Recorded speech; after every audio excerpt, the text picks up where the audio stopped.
বিয়ের পর তোমার মেয়ে কখনো এ বাড়িতে আসতে পারবে না, আর তুমি বা তোমরা কেউ মেয়ের শ্বশুর বাড়ি যেতে পারবে না।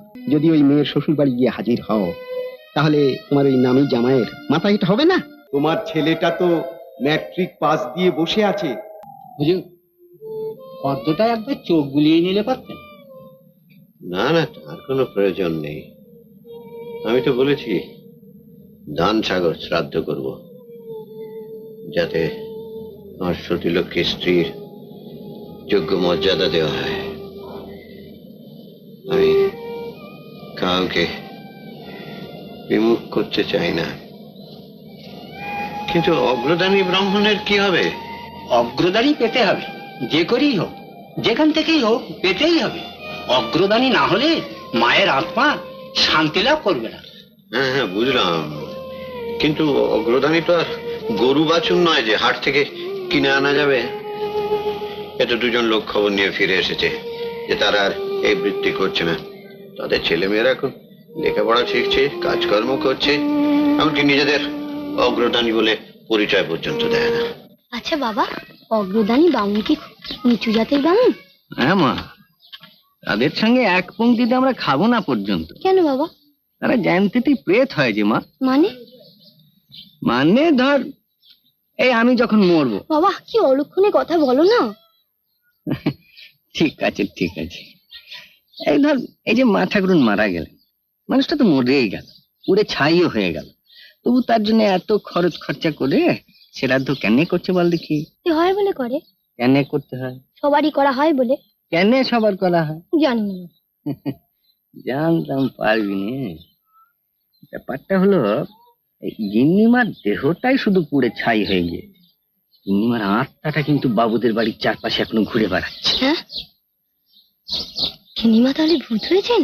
এখনো হয় নাই, তবে যদি ঠিক ঠিক শ্রাদ্ধ না হয়, খোকা বাবু যদি ভালো করে পিণ্ডি না দেয়, তাহলে গিন্নিমা ভূত হতে বাধ্য। আমার কিরম ভয় ভয় করছে। দূর বোকা, আমাদের গিন্নিমা ভূত হতে যাবে কেন? কাল কত ঘটা করে শ্রাদ্ধ হবে, অগ্রদানী আনতে লোক গিয়েছে। পাগল কোথাকার। তারপর গিন্নিমা ছিলেন সতীলক্ষ্মী পুণ্যবতী। সত্যি তো, উনি ভূত হতে যাবেন কেন? আচ্ছা বাবা, তুমি কোনোদিন অগ্রদানী বামুন দেখেছো? দেখি নাই আবার।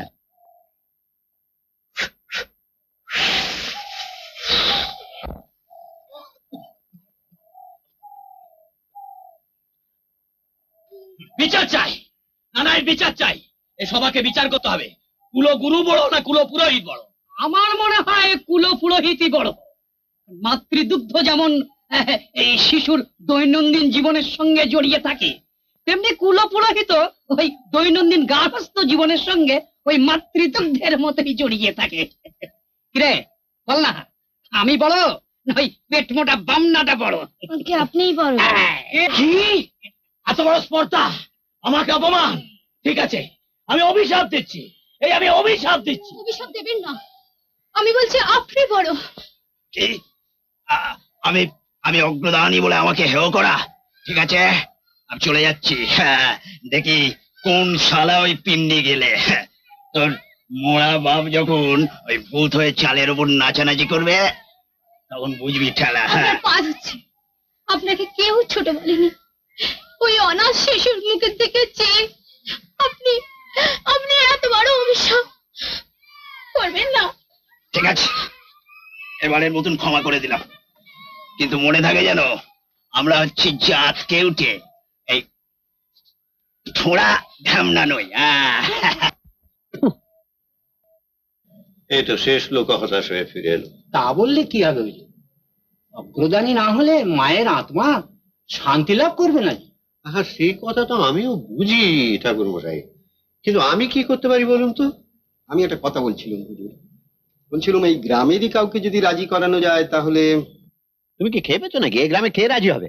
আগে কাউকে যদি টাকা কড়ি দিয়ে রাজি করানো যায়। ও, তা তুমি রাজি হবে? হুজুর কি যে বলেন! কেন, তোমার আপত্তিটা কিসের? আমি বলছিলাম কি হুজুর, আমাদের ওই পূর্ণ চক্রবর্তীকে যদি রাজি করানো যায়। পূর্ণ একটা মেয়ে নিয়ে এবার গলা পর্যন্ত আটকে রয়েছে, তাকে পার করতে পারছে না। এই কথাটাই তো বলছি হুজুর, আপনি বলবেন ওর মেয়ের বিয়ের সব দায়িত্ব আপনার। হ্যাঁ, তারপর পূর্ণর মেয়ের সঙ্গে তোমার বিয়ে দিয়ে আমি আমার সত্য পালন করবো, এই তো? হুজুর কি যে বলেন, একটু যদি শুনেন।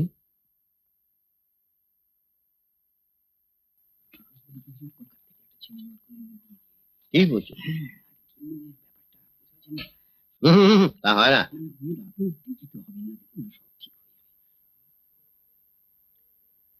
বেশ, ঠিক আছে,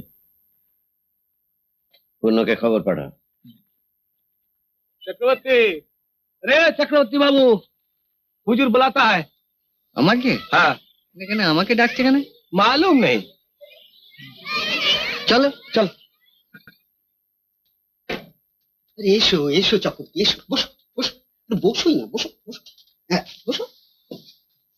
হ্যাঁ, দেখো হুজুর মহা বিপদে পড়েছেন, অথচ আমরা থাকতে কিনা। কি বলছো ভুলু দাদা? আমরা থাকতে কি করতে হবে হুজুর বলুন? তুমি পারবে? কথা দিচ্ছি হুজুর। কথা দিচ্ছ? বেশ, তাহলে তুমি সত্যি করো। এই পৈতে ছুঁয়ে বলছি, সত্যি সত্যি সত্যি। মানে কাল বাদে পরশু গিন্নিমার শ্রাদ্ধ, অথচ অগ্রদানী বাউন পাওয়া যাচ্ছে না। তাই বলছিলাম তুমি যদি ওই অগ্রদানী বাউনের কাজটা করে দাও তাহলে।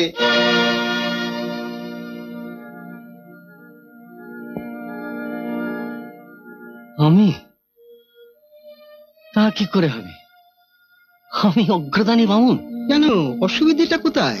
এসব তুমি কি বলছো ভুলু দাদা? বিয়ের যোগ্য মেয়েটা গলায় ঝুলছে, চিন্তায় গলা দিয়ে ভাত নামছে না, এরপর সমাজে আমার ঠাঁই হবে?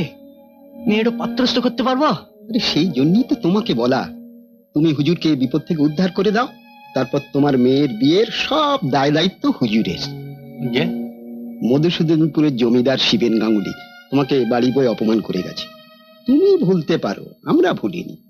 সে অপমানটা হুজুরের বুকে খুবই লেগেছিল। তারপর থেকে তো তোমার মেয়ের পাত্রের জন্য হুজুর সমানে চেষ্টা চালিয়ে যাচ্ছিলেন। তারপর পেলেন ওই ডাক্তার ছেলে। ডাক্তার ছেলে? তবে আর বলছি কি, আর অবস্থা, শিবেন গাঙ্গুলিকে এ হাটে কিনে ও হাটে বেচতে পারে। বাড়ির দরজায় বেশি হাতি বাঁধা থাকে না, তবে মোটর গাড়ি দাঁড়িয়ে থাকে, তাও লাইন দিয়ে। লাইন দিয়ে? তার মানে অনেকগুলো গাড়ি? তা নয় তো কি। ছেলে দেখতে কিরকম? রাজপুত্তুর, একেবারে রাজপুত্তুর। এখন বলো রাজি কিনা? এই তো আমার স্বপ্নের অতীত ভুলু দাদা, তবে কিনা। না, এর মধ্যে তবে কিনা রেখো না। হ্যাঁ, তোমার ছেলেটা তো ম্যাট্রিক পাস দিয়ে বসে আছে, টাকার অভাবে পড়তে পারছে না। হুজুর না হয় সে সাধু মিটিয়ে দেবেন। সত্যি বলছেন হুজুর? হুজুকের মতো কথা বলো না, হুজুর কখনো মিথ্যে কথা বলেন? তবে হ্যাঁ, একটি শর্ত, বিয়ের পর তোমার মেয়ে কখনো এ বাড়িতে আসতে পারবে না, আর তুমি বা তোমরা কেউ মেয়ের শ্বশুর বাড়ি যেতে পারবে না। কেন ভুলু দাদা, কেন? কথা হলো, তোমার মতো লেখাপড়া না জানা একটা গেঁয়ো লোক যদি ওই মেয়ের শ্বশুর বাড়ি গিয়ে হাজির হও, তাহলে তোমার ওই নামী জামাইয়ের মাথায় এটা হবে না কি? সে তো ঠিকই। মনে করো না কেন, তোমার মেয়ের দুর্দেশে বিয়ে হয়েছে, হয়তো ওপাড়ার বিপিন ঘোষালের মেয়ে স্বামীর সঙ্গে কোচিন না কোথায় থাকে। কোথায় কোচিন কোথায় কি, আমরা তার কি জানি বলো? ওই মেয়েও কখনো বাপের বাড়ি আসে না, আর ঘোষালও কখনো মেয়ের শ্বশুর বাড়ি যায় না। তবে হ্যাঁ, শুনেছি মেয়ে খুব সুখী আছে। কথাটা অবশ্য তুমি মিথ্যে বলো নাই। তবু চক্রবর্তী হুজুর, তুমি বরং একটা কাজ করো,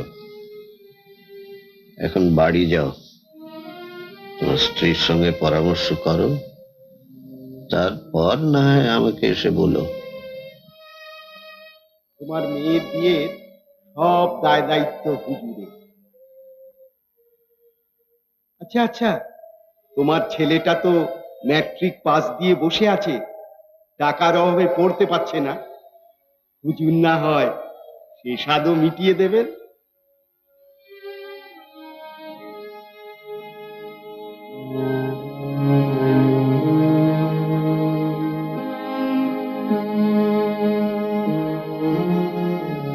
বাবা,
এরকম আরো অনেক সিনেমা দেখতে হলে ডাউনলোড করুন ক্লিক অ্যাপ।